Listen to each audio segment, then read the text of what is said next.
Hello, everybody. Happy Wednesday. Welcome back to Clues by Sam. I hope you all are doing good. I'm doing good. Pup's doing better. He just got a new toy today, so you might hear him playing on the background.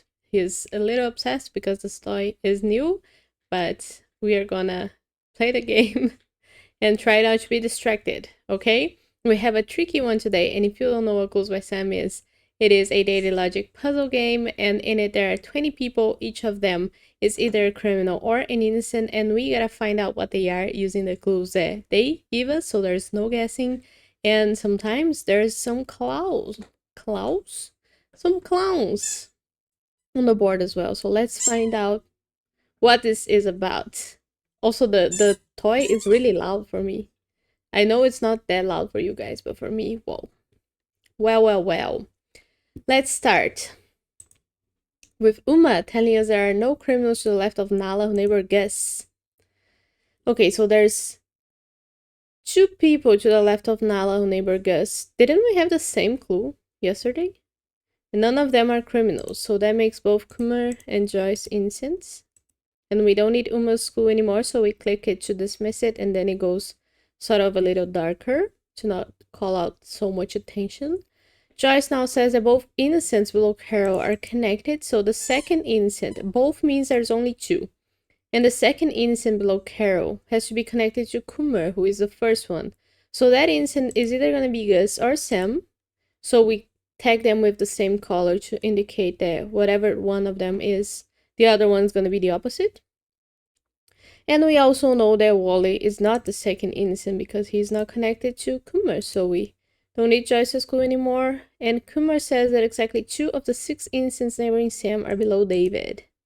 So Sam has 8 people neighboring them, and 6 of them are innocents, which means that 2 of them are criminals, but 2 of the 6 innocents are below David. So we know that we have one of the criminals for Sam here in column D, and the second criminal is Wally, which makes Phil and Vicky both innocents, because we know that Sam has only 2 criminals, and I'm gonna leave Kumar's clue here. Now, let's look at Wally, telling us that row 4 is the only row with exactly 1 criminal. So what row has 1 criminal so far? I mean, row 4 has only 1 criminal, so we know there has to be 1 criminal here, but we don't know who that is yet. So let's look at Phil's clue. There are more criminals in column C than column D. We know there's one criminal here in column D. We don't know who that is, but we know there's one here. And we know there's a second criminal here in column C, who's either going to be Gus or Sam. But the thing is, we don't know what Carol is yet, so let's leave that clue there too. Vicky says that Nala is one of 3 innocents below David, so we know that Nala is not a criminal as we had tagged her, but we know that now either Tina or Xavier are a criminal and the other one is an innocent. And we know there has to be 3 innocents below David, so one of them has to be Hazel, right? So we can have 3. The thing is, it doesn't tell us what David is, because if David is a criminal, that would mean that Carol has to be a criminal, so we can have more criminals in column C than column D. But we don't know. What we do know is that row 4 is the only row with 1 criminal, which means that row 3 that has 1 person left couldn't have that person be a criminal. Otherwise, row 3 would also have only 1 criminal. So Ike is an innocent, actually.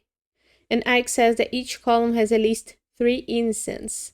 So we know that column C needs a 3rd innocent. That has to be Carol, because so far it has Kumar 1, and it's gonna have a second one, either Gus or Sam, so we have to have a 3rd one. And that means that David is definitely not a criminal. Otherwise, both column C and column D would have the same number of criminals. So David is also an innocent. David now says that 2 people in a corner have an innocent directly below them. Well, we have 4 people in the corners, Uma, Xavier, David, and Alex, and only 2 of them have people below them at all.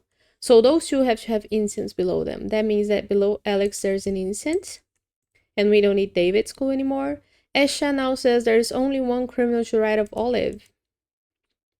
So Sam and Tina are opposites because one of them has to be a criminal. And we know that row 4, since those two people are in row 4, and we know that row 4 has only one criminal, that makes Olive not a criminal.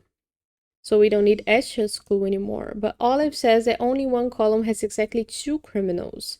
And we know that that column is column C because it is for sure going to have a second criminal. So we know that column A couldn't have a second criminal. That makes Alex an innocent. And Alex now says that each column has at least one criminal. So we need one criminal here who's either Ben or Freya in column B. And we know that row 1 couldn't have one criminal only. It couldn't have Ben be a criminal because row 4 is the only row with one criminal only. So Ben has to be an innocent. Actually, we don't know that Freya is his opposite, do we?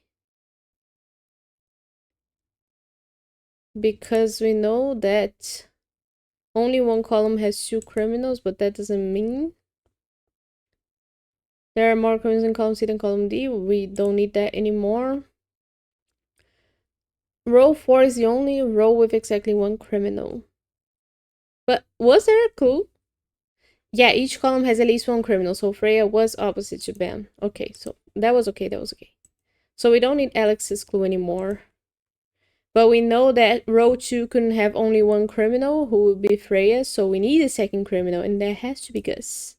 And Gus being a criminal makes him an innocent, who makes Tina a criminal, who makes Savy an innocent. And we are done the puzzle.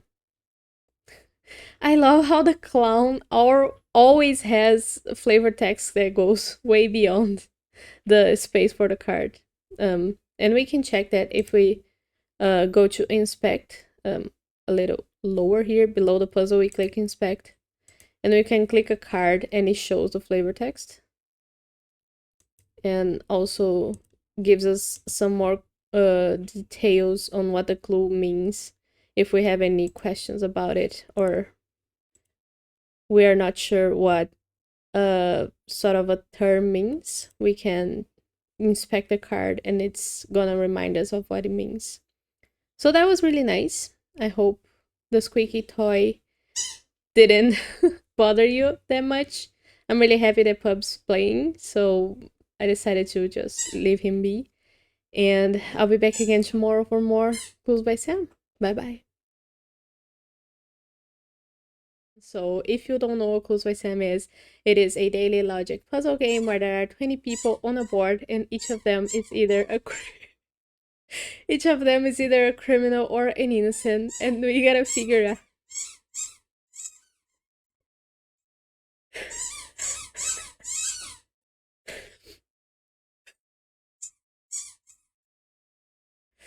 And if you don't know what Clues by Sam